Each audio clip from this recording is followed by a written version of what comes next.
क्या आपको भी कभी ऐसा लगता है कि आप जिम्मेदारियों के बोझ के तले दबे जा रहे हैं? जितना काम करते हैं उतनी टेंशन बढ़ जाती है। लेकिन क्या हो अगर मैं आपसे कहूं कि आप दुनिया के सारे काम कर सकते हैं और फिर भी एक आजाद पंछी की तरह घूम सकते हैं? जी हाँ, गीता जी के चौथे अध्याय के श्लोक 41 में भगवान श्री कृष्ण अर्जुन को धनंजय कहते हुए एक ऐसी चाबी देते हैं जिससे कर्मों की सभी बेड़ियां टूट जाएंगी। तो आज का वीडियो आपको सिखाएगा कि बिना डरे और बिना उलझे अपनी जिंदगी को कैसे जिया जाए। तो चलिए डिकोड करते हैं गीता जी के चौथे अध्याय के श्लोक 41 को, जहां भगवान श्री कृष्ण अर्जुन से कहते हैं कि योग सन्नस्य कर्माणम ज्ञान संचिन्न संशयम आत्मवंतम न कर्माणि निबध्नन्ति धनंजय। अर्थात भगवान श्री कृष्ण यहाँ पर एक आजाद व्यक्ति की 3 खूबियां बता रहे हैं। पहला, जिसने अपने सारे कर्मों को अर्पण कर दिया, यानी कि अब वो फल की टेंशन नहीं लेता।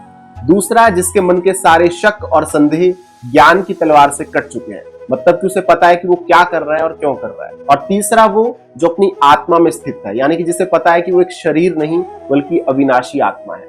और ऐसे इंसान को कर्मा कभी भी नहीं बांधते, क्योंकि वो काम तो करता है पर उसके रिजल्ट की टेंशन की वजह से उसको दुख नहीं होता। चलिए इस श्लोक के सार को एक कहानी से समझते हैं। एक बार की बात है, एक बहुत बड़ा चित्रकार था और उसे महल की एक दीवार पर सबसे सुंदर चित्र बनाने का काम मिला। वो महीनों तक मेहनत करता रहा। तभी एक जलन वाला व्यक्ति उसके पास आकर कहता है कि अगर राजा को ये पसंद नहीं आया ना तो तुम्हें मार देंगे। तो चित्रकार मुस्कुराया और अपना काम करता रहा। फिर किसी ने आकर कहा कि अगर ये दुनिया का सबसे श्रेष्ठ चित्र बन गया तो तुम अमर हो जाओगे। चित्रकार फिर भी शांत तरीके से रहा और अपना काम करता रहा। फिर जब लास्ट में वो चित्र बनकर पूरा हुआ तो वो बहुत शानदार था। फिर राजा ने पूछा कि तुम्हें ना तो डर लगा ना तुम गर्व से फूले, ऐसा कैसे? तो चित्रकार ने कहा कि जब मैं पेंटिंग कर रहा था तो मैं ये भूल गया था कि मैं कौन हूँ, क्योंकि मैंने अपना काम ईश्वर का काम समझकर किया था। तो मुझे कोई संदेह, कोई शक नहीं था कि मैं क्या बना रहा हूँ। इसलिए ना तो मुझे हार का डर था और ना ही जीत का मोह। तो सीख क्या है दोस्तों, कि जब आप खुद को कर्ता मानना छोड़ देते हैं, यानी कि सब कुछ मैं कर रहा हूँ ये मानना छोड़ देते हैं और अपने काम को सेवा भाव से करते हैं, तो कर्म आपको बांधना छोड़ देते हैं।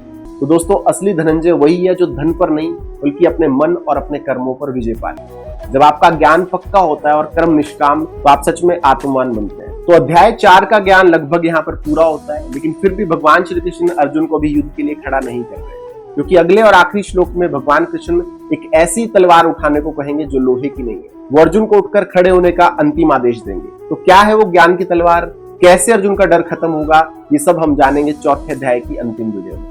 तो जानने के लिए अभी हमारे चैनल ज्ञान के स्वास्थ्य को सब्सक्राइब कर लीजिए। और अगर आपको इस वीडियो से कोई सीख मिली है तो वीडियो को लाइक और शेयर भी जरूर करें, ताकि औरों तक भी ज्ञान पहुंच सके। और कमेंट बॉक्स में जय श्री कृष्ण जरूर लिखें।